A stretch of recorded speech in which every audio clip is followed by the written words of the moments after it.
Oh. Bien, ¿en qué página nos quedamos? Estábamos por acá. Íbamos a entrar con las ascendentes, ¿verdad? Ah, pero íbamos a hacer un problemita de estos, de los de aquí. ¿Sí se acuerdan, no?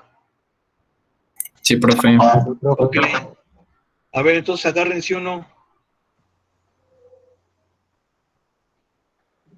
Profe, bueno, no sé si o a mí no me aparece que esté compartiendo pantalla todavía. A mí tampoco. A mí tampoco, profe. Miren, ahí está el problema, porque se supone que sí les estoy compartiendo. También ahorita cuando íbamos a entrar aparecía en la pantalla toda. Permítanme, por favor, aquí aparece tu pantalla no se puede compartir, lo sentimos. Se ha producido un error mientras compartías pantalla. Bueno, vamos a volverlo a intentar. Déjenme. A ver. Ahora sí ya está, ¿ya lo ven? Ahora sí. Sí, profe. Ok, sale. ¿Cuál? Yo digo que el 69, profe. ¿Cuál? El 69, profe. 69. Bien. A ver, ¿quién lo pudiera leer, por favor? Adelante. Una pelota se lanza hacia arriba desde el nivel del piso con una velocidad inicial de 96 pies por sobre segundo. La altura que alcanza la pelota con respecto al suelo está dada por la función cuadrática s de t igual a menos 16t al cuadrado más 96t. ¿En qué instante la pelota está en el suelo? Grafique S sobre el intervalo del tiempo para el cual S de t sea mayor o igual que 0. Ok. Muy bien. Si se fijan, este es un problema de física, es un problema de tiro vertical. ¿Sí? Tiro vertical, o sea, era el que yo les comentaba. Hagan de cuenta, por ejemplo, que yo lanzo una pelota hacia arriba, ¿no? Entonces eso se llama tiro vertical. Claro que aquí este tipo de movimiento es muy ideal. ¿Sí? Es muy ideal. ¿Por qué? Porque yo estoy suponiendo, o una de las hipótesis que estoy estableciendo acerca de este ejercicio es, número uno, no existe la resistencia del aire, o sea, el problema está en el vacío, ¿sí? Y por lo mismo, pues no va a haber resistencia del aire. Obviamente esto es muy ideal. Imagínense, si estoy en el vacío, pues me ahogo. No voy a poder aventar la pelota hacia arriba, ¿no? Ese por un lado. Otro, no desprecio totalmente la velocidad del viento.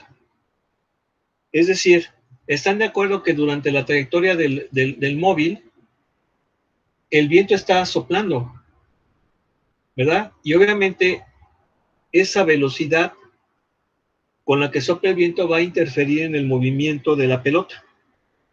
Va a cambiar, por ejemplo, su trayectoria, obviamente lo va a frenar, ¿sí? Entonces, esa es otra de las hipótesis. Estoy despreciando el viento. Que en un momento dado, pues, ustedes me dirían, pero es que eso ya lo contemplaste en la hipótesis anterior, porque si supones que estás en el vacío, pues no va a haber viento. Y sí, efectivamente, esa sería otra consecuencia, ¿verdad? ¿Vamos bien hasta ahí? Sí, profe. Bien. Sí, profe. Otra de las hipótesis que estoy suponiendo es que la trayectoria de la pelota va a ser en línea recta. Va a ser un movimiento rectilíneo, pero obviamente acelerado. ¿Sí? ¿Por qué? Porque está actuando la gravedad. Y obviamente esto de que se mueve en línea recta, pues también es una hipótesis muy ideal, ¿verdad? Porque es lógico que si yo lo aviento con mi mano, tendría que ser un movimiento muy preciso, muy exacto, para que efectivamente la pelota subiera en línea recta y bajara. sería más fácil pensar, por ejemplo, que pongo un cañón en posición vertical y dispara la pelota, ¿verdad? Y entonces ahí probablemente sea mucho más precisa esa forma recta a que si yo lo lanzo. Entonces a lo que vamos aquí es que es un problema muy idealizado, ¿sí? Porque pues obviamente en la vida real esto solamente se pudiera llevar a cabo en un laboratorio, por ejemplo, donde se tendría que controlar esas cosas. Sin embargo, aquí hay una cosa importante que decir. Si yo supongo que prácticamente no hay viento, por ejemplo, que en un momento dado interfiera con la dinámica de la pelota, y que la pelota pues tiene ciertas características físicas en cuanto a su forma y en cuanto a su peso, esas diferencias debido a lo que comentábamos se pudieran despreciar y por lo tanto la mecánica de Newton pudiera darme resultados bastante aproximados. Por lo menos va a ser el caso más óptimo, ¿verdad? Ya si involucro las variables reales, pues obviamente va a ser un poquito menor. Yo creo que todos estamos de acuerdo con eso. ¿Eh? Oigo. Sí, profe, de acuerdo. Ahora, es importante también tener en cuenta algo. Todos nosotros hemos estado analizando mucho la mecánica de Newton. Fuerza igual a masa por aceleración. Esa función que me está dando ahí no es otra cosa más que una de las ecuaciones que dedujo Newton con ayuda del cálculo. Y es una fórmula que ustedes ya vieron desde la secundaria, ¿no? Desde la secundaria vieron, por ejemplo, que la altura era velocidad inicial por tiempo menos gravedad por tiempo al cuadrado sobre 2. ¿Sí o no? Sí, profe. Sí, profe. Entonces, en este caso, el libro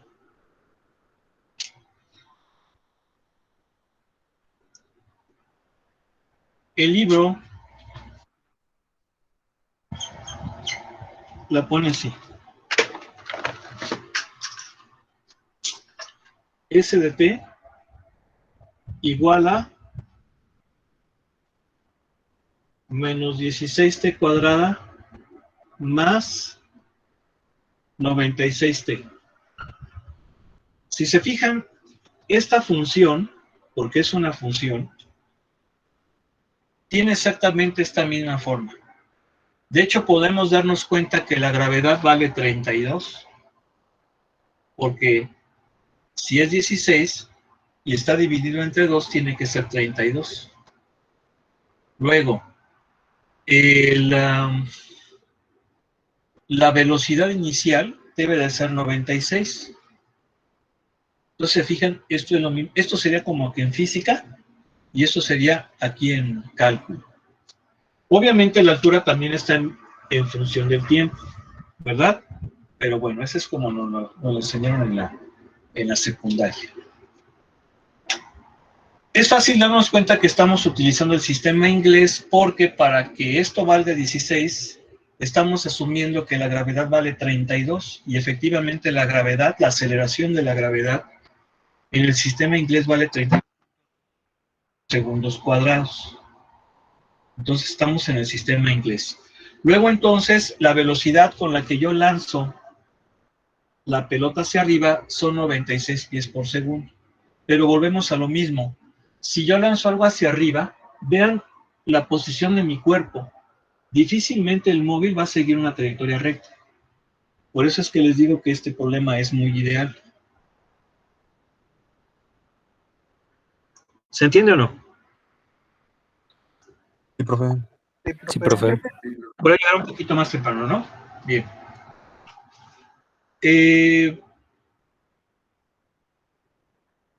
Si se fijan, aquí es un signo negativo. De hecho, el tiro vertical, hay que decirlo, es desacelerado cuando sube y acelerado cuando cae. Sí estamos de acuerdo en eso, ¿no? Desacelerado, porque va en contra de la gravedad cuando va hacia arriba, y acelerado cuando cae. ¿Sí? Sí, profe. Entonces, lo que me está preguntando el ejercicio es, ¿en qué instante la pelota está en el suelo? Esta variable es la distancia, ¿sí? La distancia es función del tiempo. Obviamente, en inglés, se utiliza mucho la terminología en inglés. S es de space, ¿sí? Y obviamente la V es de velocidad, ¿sí? Desafortunadamente, bueno, básicamente casi toda la nomenclatura de las ciencias está en inglés, ¿sí? Algunas tienen están basadas en otro idioma, por ejemplo el alemán. También hay algunas que se derivan del francés, muy poquitas en español, pero esto sí es una cosa muy importante. Fíjense bien, en tiempos de Newton, que estamos hablando de 1700, del siglo XVIII, no existía propiamente la física. No existía propiamente la física como ciencia. Lo que en un momento dado era física, que vendría siendo el estudio del movimiento, el estudio de, pues sí, básicamente del movimiento, sí, porque casi todo era lo de la mecánica, se le conocía como filosofía natural. De hecho, la palabra física significa naturaleza. De ahí proviene la palabra física. Física es naturaleza, en griego. Por eso es que en tiempos de Newton no se conocía la palabra física, se conocía la palabra filosofía natural. De hecho, la obra de Newton que dio origen a todo esto, que es una de las obras científicas más enormes y una de las cumbres del pensamiento humano, es el libro que escribió Newton, curiosamente durante la peste negra en Inglaterra, y que estuvo confinado. O sea que puede haber muchos Newtons ahorita si ustedes se deciden. Escribe esa obra que se llama Principia Philosophia Naturalis. Principios de filosofía natural. Y obviamente pues ahí aborda, por ejemplo, la mecánica newtoniana. Prácticamente ahí establece esos fundamentos de la mecánica newtoniana, entre ellos esto, obviamente gracias al cálculo. Sin el cálculo no hubiera podido haber deducido esas ecuaciones Newton, definitivamente, ¿no? Y claro, muchos otros trabajos que por lo menos uno de sus solos trabajos por sí solo hubiera sido suficientes para darle un lugar en el firmamento científico universal. Porque, pues, por ejemplo, tenemos sus trabajos de la luz, enormes, sus trabajos de cálculo, sus trabajos de dinámica, ¿sí? La dinámica, que es la parte de la física del movimiento de los cuerpos, lo de álgebra, el teorema del binomio, en fin. Pero, ¿por qué lo estoy echando todo este choro? Porque en tiempos de Newton, el idioma oficial de la ciencia era el latín. El latín.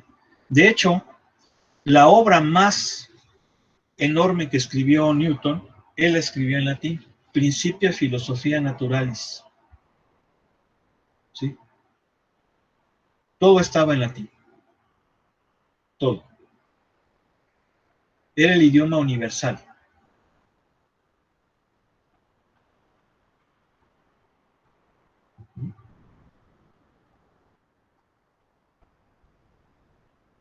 Todavía hasta el siglo XIX, el latín era el idioma universal. Claro, llega la Primera Guerra Mundial, hasta parece que fue mandada a hacer, precisamente para cambiar muchas cosas, ¿no? Pero así es la realidad, ¿no? En fin, son puntos importantes que hay que tomar en cuenta, ¿no? Bien. Pero aquí lo que nos está pidiendo a nosotros es que obtengamos, dice por ahí, perdón, los instantes en el que esté en el suelo. Entonces, si por ejemplo, esta variable me representa la altura, pues básicamente la idea es resolver esta ecuación.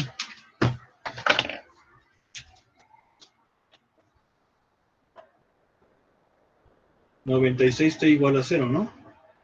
Es una ecuación cuadrática, no oigo. Sí, profe. Sí, profe. Entonces, la podemos resolver fácilmente por factorización. Esto va a valer 0 si t vale 0 o si t vale ¿cuánto? 6. ¿Sí? Profe. Valores, ¿por qué? Pues porque obviamente es una ecuación cuadrática. Y fíjense cómo efectivamente esto tiene lógica. Va a haber dos momentos en los cuales la pelota está en el suelo. Uno de ellos es cuando inicia el movimiento, e inicia el movimiento cuando el tiempo es 0. Sube. Podemos incluso aquí deducir que el tiempo en el cual va a alcanzar la altura máxima van a ser 3 segundos. Porque en la naturaleza existe esa perfección de la simetría. Si despreciamos la resistencia del aire y suponemos que efectivamente la trayectoria del móvil es una línea recta, esa perfección en la naturaleza hace que, aun cuando este es un movimiento desacelerado y el otro sea un movimiento acelerado, se llegue a la altura máxima en la mitad del tiempo que dura toda la trayectoria del objeto.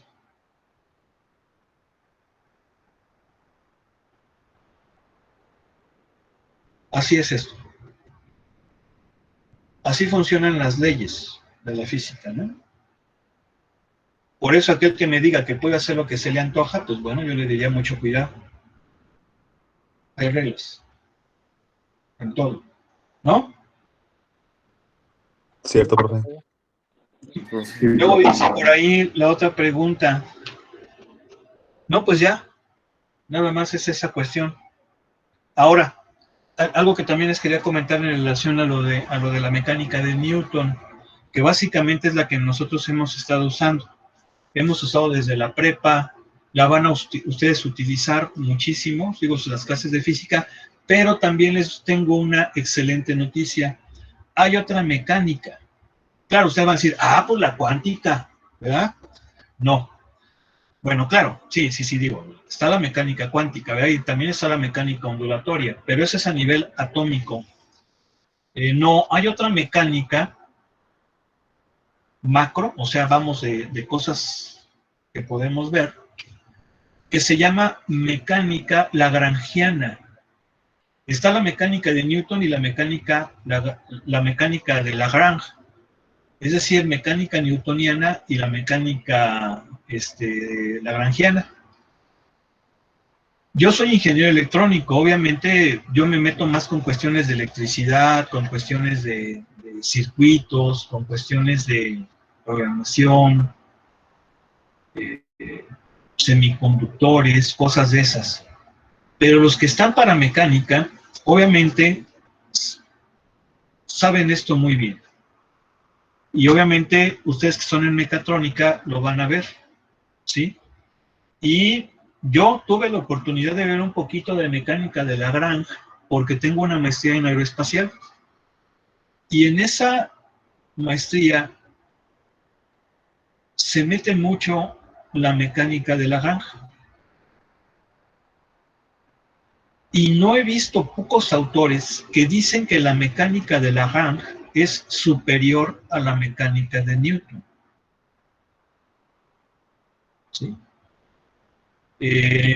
Por ejemplo, vi ahí una materia, llevamos una materia que se llama mecánica de materiales. Nosotros debemos de ser patriotas. Yo ya les dije, eso es una palabra que no debemos olvidar, la palabra patriota. Y pareciera que esta palabra se quiere borrar de pues ya totalmente, ¿no? Sí, y pues no debe de ser así. Pero bueno, pues ahí está también la cuestión. Incluso hace poco tiempo se pensaba también abrir la carrera de ingeniería aeroespacial en el tecnológico, pero pues miren, yo sinceramente creo que ingeniería mecánica y obviamente mecatrónica, pues son ingenierías más importantes porque, vamos, un ingeniero mecánico puede trabajar en el ramo aeroespacial y más si tiene una especialización, ¿verdad? Como un posgrado, por ejemplo. Entonces, pues, y sobre todo que le da una apertura más amplia, ¿sí? O sea, porque la industria aeroespacial ha estado en crisis, ¿no? Ha estado en crisis y no sabemos cómo vaya a estar a mediano plazo, ¿sí? No sabemos cómo vaya a estar. Y sí hay que hacer mucha investigación porque, pues bueno, los aviones, ¿verdad? Las máquinas voladoras, aviones, helicópteros, pues son máquinas muy poco eficientes. O sea, se gasta mucho combustible, ¿no? Esa es una de las cuestiones que tiene todo esto. Bien, pero vamos a continuar. Estamos aquí ya con la parte de las funciones trascendentes. Ya dijimos que las funciones se clasifican fundamentalmente en dos campos que son las funciones algebraicas y las funciones trascendentes. Las funciones algebraicas, pues son aquellas que tienen operaciones algebraicas, suma, resta, multiplicación, división, potencia y raíz. ¿Sí? Cualquier función que tenga nada más estas operaciones algebraicas, que por eso se le llama así, se van a llamar de este nombre. ¿Sí? Funciones algebraicas. Ya las demás se les conoce como funciones trascendentes. Bien, ¿cuáles son las funciones trascendentes? Pues bueno, las funciones trigonométricas, inversas trigonométricas, exponenciales, logarítmicas, hiperbólicas, ¿sí? Las funciones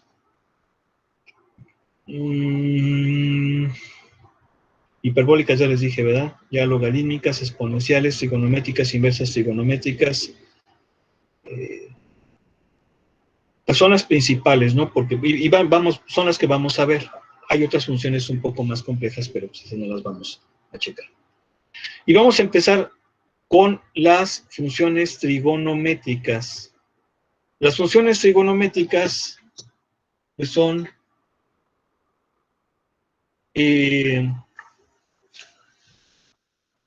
funciones cuyo dominio son ángulos y cuyo rango son números reales.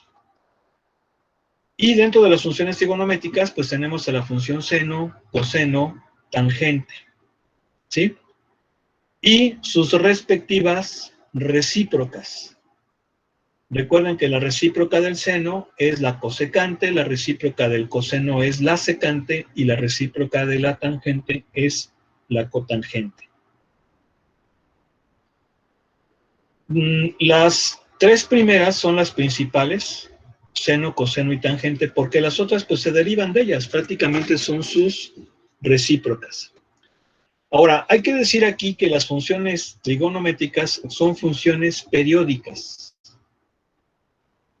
Es decir, se repite su comportamiento cada cierto intervalo de su dominio.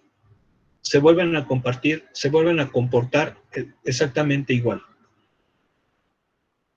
Sabemos también que la gráfica del seno, pues es esto que se llama gráfica senoidal, ¿verdad? Y la gráfica del coseno es esta que se llama gráfica cosenoidal. son las famosas onditas, ¿verdad? Y obviamente aquí estamos viendo precisamente la cuestión de la periodicidad. Si se fijan, cada 2pi, que viene siendo el periodo, se vuelve a repetir exactamente la función. Y también, al igual que las otras funciones, pues vamos a analizar sus intersecciones con los ejes. Con el eje X y con el eje Y, obviamente resolviendo las ecuaciones que tenemos por ahí. La otra función trigonométrica importante es la tangente, que se define como la función seno entre la función coseno, y estas tres, pues son las recíprocas de aquellas. Hay que decir que estas funciones van a tener una diferencia muy importante. ¿Cuál es? Tienen una cuestión semejante y una cuestión diferente con respecto a la seno y coseno. ¿Cuál es esa? Bueno, que el dominio de la función seno y coseno son todos los números reales. Todos los números reales.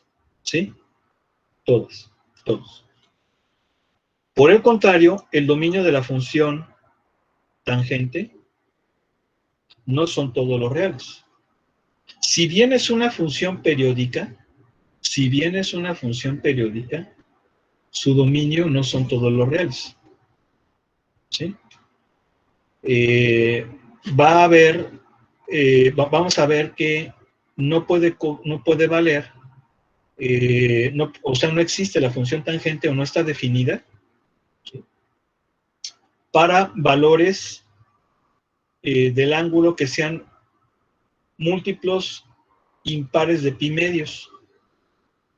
Para múltiplos impares de pi medios positivos y negativos no va a estar definida la función tangente. Esto lo vamos a ver más adelante. Sí, entonces, pues sí es una cuestión por ahí. Y obviamente estas funciones, como son las recíprocas, pues tampoco va a haber ahí continuidad en todos los reales. Más adelante lo vamos a checar. Bueno, aquí vienen algunas propiedades. Miren, aquí está, por ejemplo, la gráfica de la función tangente.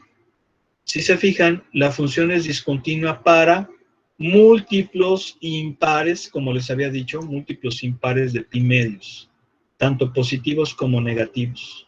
Sin embargo, es una función periódica. Aquí está la gráfica de la cotangente. Vean cómo también es una función periódica, pero la función cotangente va a ser discontinua en múltiplos de pi, tanto positivos como negativos. Aquí está la gráfica de la función secante. Vean cómo también es periódica, pero esta tiene incluso más discontinuidades, y aquí está la de la cosecante. También podemos ver la periodicidad, pero como esa característica de discontinuidad también se hace presente, ¿no? Ahora, hay que decir que las tres primeras son las que más se utilizan: seno, coseno y tangente. ¿Sí? Ahora, aquí una cosa muy importante antes de continuar. Nosotros estamos analizando funciones trigonométricas. Y esto es muy diferente a lo que seguramente la mayoría estamos pensando. Una cosa es función trigonométrica y otra cosa relación trigonométrica. La relación trigonométrica, las relaciones trigonométricas también son seno, coseno, tangente,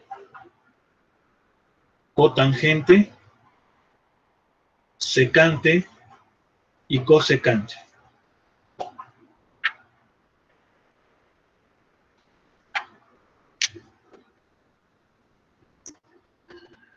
Pero las relaciones trigonométricas se obtienen a partir de relaciones existentes entre los lados de un triángulo rectángulo.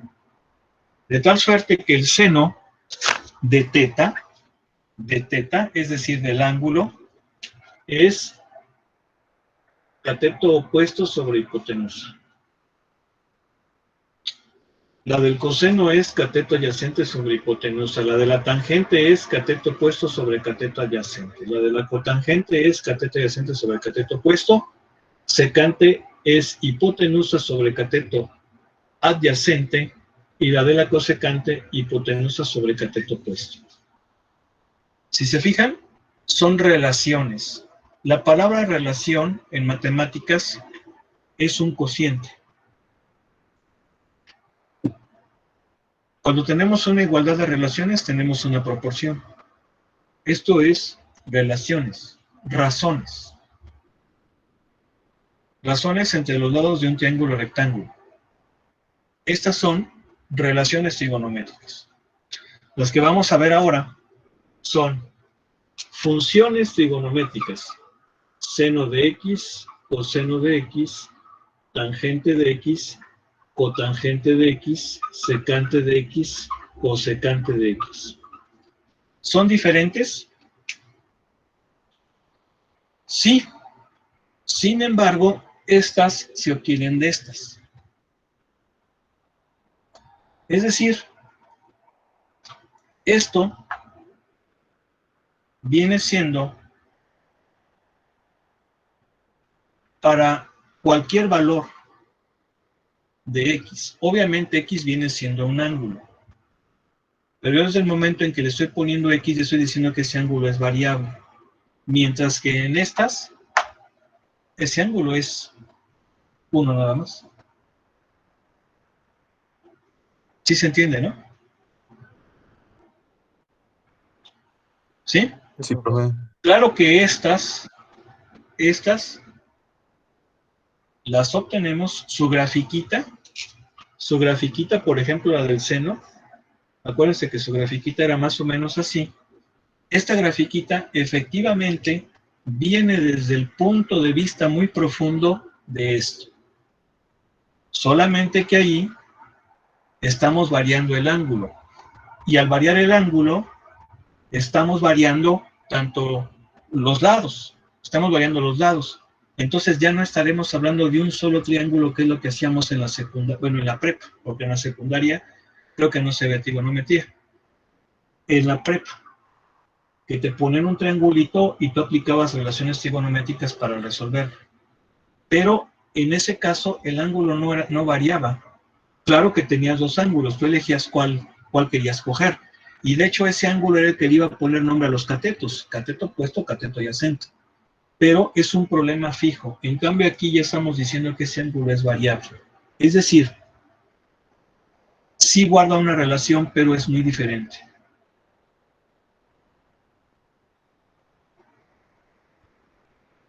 ¿Sí se entiende? Sí, profe. Sí, profe. Es como, por ejemplo, cuando tocas el violín, ¿no? Cuando tocas el violín, no sé si sepan, son 4 cuerdas. Tenemos la cuerda de sol, la cuerda de re, la cuerda de la y la cuerda de mi. Entonces hagan de cuenta que esto es tocar la cuerda de sol. Al aire. La cuerda de re. Al aire. La cuerda de la. La cuerda de mi. Al aire. Y esto ya es tocar una sonata. ¿Sí me explico? Sí, profe. ¿Sí?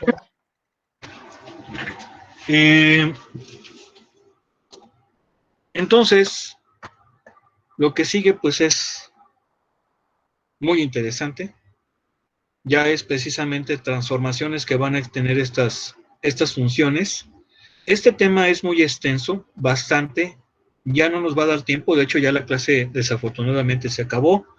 Yo sé que todos no querían que llegara a estos minutos, ¿verdad? Este minuto es muy triste, sobre todo cuando es viernes, ¿verdad? Porque se quedan 2 días sin que podamos tener la clase. 3, profe.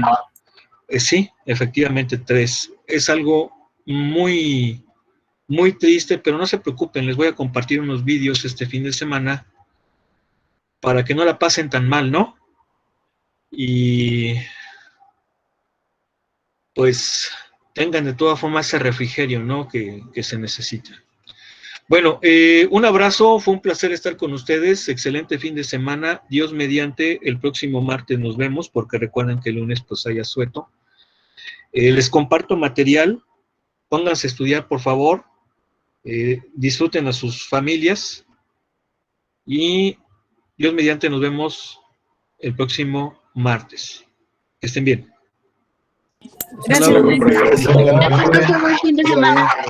Sí, hasta luego. Hasta luego. Adiós.